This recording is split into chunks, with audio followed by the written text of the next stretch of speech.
Assalamualaikum warahmatullahi wabarakatuh. Sejarah Kerajaan Sunda sesi kedua. Membahas tentang kehidupan, politik, sosial, ekonomi, dan budaya.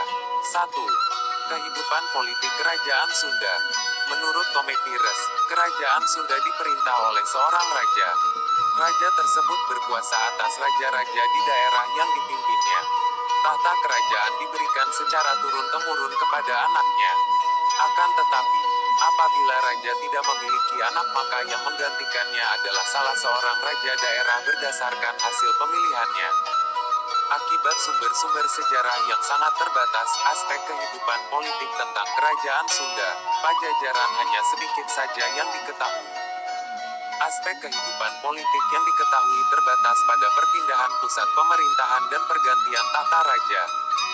Secara berurutan pusat-pusat kerajaan itu adalah Galuh, Prahajayan Sunda, Kawali, dan Pakuan Pajajaran. Kerajaan Galuh. Sejarah di Jawa Barat setelah Tarumanegara tidak banyak diketahui. Kegelapan itu sedikit tersingkap oleh prasasti Canggal yang ditemukan di Gunung Wukir, Jawa Tengah berangka tahun 732 M. Prasasti Canggal dibuat oleh Sanjaya sebagai tanda kebesaran dan kemenangannya. Prasasti Canggal menyebutkan bahwa Sanjaya adalah anak Sanaha, saudara perempuan Raja Sana. Dalam kitab Carita Parahyangan juga disebutkan nama Sanjaya. Menurut versi kitab Carita Parahyangan, Sanjaya adalah anak Raja Sena yang berkuasa di Kerajaan Galuh. Pusat Kerajaan Prahajayan Sunda. Nama Sunda muncul lagi pada prasasti Sahyang Tapak yang ditemukan di Pancalikan dan Bantar Muncang daerah Cibadak, Sukabumi. Prasasti itu berangkat tahun 952 Saka, 1030 M, berbahasa Jawa kuno dengan huruf Kawi. Nama tokoh yang disebut adalah Maharaja Sri Jaya Bupati Jayamanahen Wisnumurti Samarawijaya Sakalabuana Mandaleswara Nindita Harogowardana Wikramotungga Dewa, sedangkan daerah kekuasaannya disebut Prahajayan Sunda. Pusat Kerajaan Kawali. Pada zaman pemerintahan siapa pusat kerajaan Sunda mulai berada di Kawali tidak diketahui secara pasti. Akan tetapi, menurut prasasti di Astana Gede, Kawali, diketahui bahwa setidak-tidaknya pada masa pemerintahan Rahyang Niskala Wastu Kancana pusat kerajaan sudah berada di situ. Istananya bernama Surawisesa. Raja telah membuat selokan di sekeliling keraton dan mendirikan perkampungan untuk rakyatnya. Pusat Kerajaan Pakuan Pajajaran. Setelah Raja Rahyang Ningrat Kancana jatuh, tahtanya digantikan oleh putranya, Sang Ratu Jayadewata. Pada prasasti Kebantenan, Jayadewata disebut sebagai yang kini menjadi susuhunan di Pakuan Pajajaran. Pada prasasti Batu Tulis Sang Jayadewata disebut dengan nama Prabu Dewata Prana Sri Baduga Maharaja Ratu Haji di Pakuan Pajajaran Sri Sang Ratu Dewata. Sejak pemerintahan Sri Baduga Maharaja, pusat kerajaan beralih dari Kawali ke Pakuan Pajajaran yang dalam kitab Carita Parahyangan disebut Sri Bima Untarayana Madura Suradipati. Menurut kitab Carita Parahyangan, raja menjalankan pemerintahan berdasarkan kitab hukum yang berlaku sehingga terciptalah keadaan aman dan tenteram, tidak terjadi kerusuhan atau perang. Daftar Raja Pajajaran. Sri Baduga Maharaja, tahun 1482 sampai tahun 1521, bertahta di Pakuan, Bogor sekarang. Surawisesa tahun 1521 sampai tahun 1535, bertahta di Pakuan.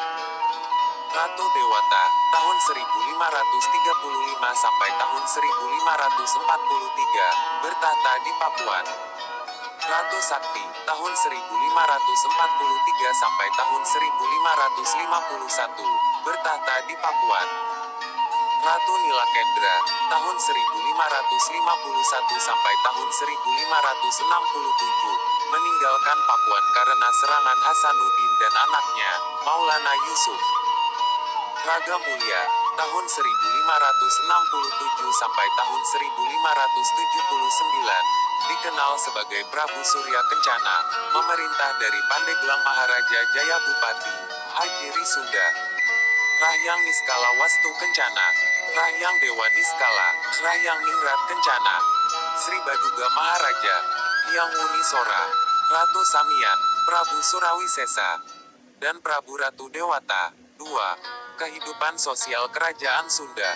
Berdasarkan Kitab Sang Hyang Siksakandang Karesian, kehidupan sosial masyarakat Kerajaan Sunda dapat dibagi menjadi beberapa kelompok, antara lain sebagai berikut.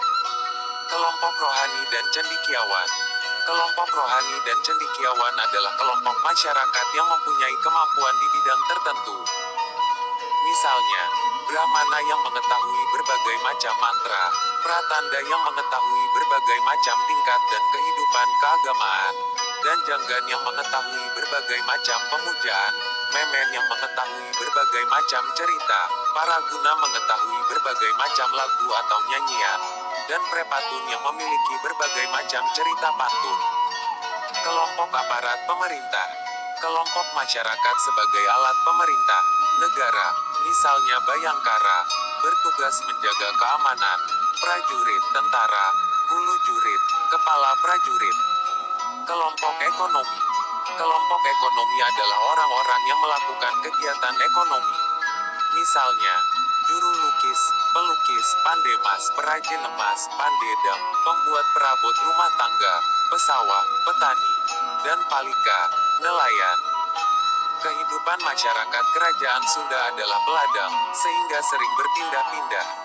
Oleh karena itu, Kerajaan Sunda tidak banyak meninggalkan bangunan yang permanen, seperti keraton, candi atau prasasti.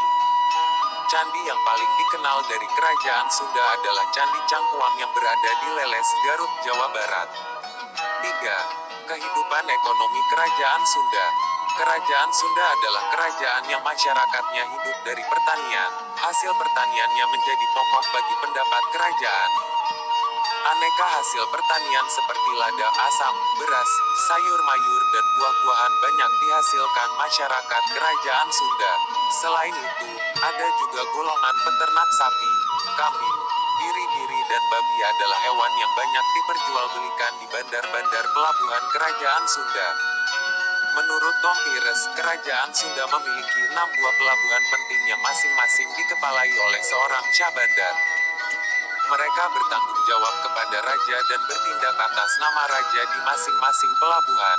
Banten, Pontang, Cigede, Tonggara, Kalapa dan Cimanuk adalah pelabuhan-pelabuhan yang dimiliki Kerajaan Sunda.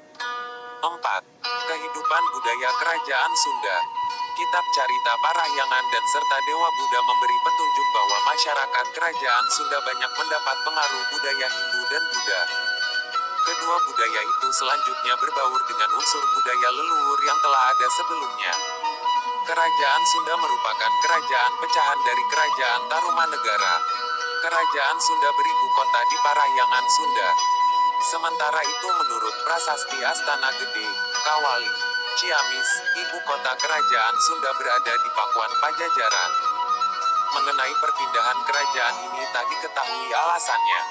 Akan tetapi, hal-hal yang bersifat ekonomi, keamanan, politik, atau bencana alam lazim menjadi alasan perpindahan pusat ibu kota suatu kerajaan. Kerajaan Sunda menguasai daerah Jawa Barat untuk waktu yang lama.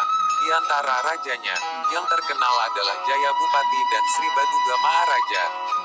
Demikianlah, dan selanjutnya, bersambung ke video sesi 3. Wassalamualaikum warahmatullahi wabarakatuh.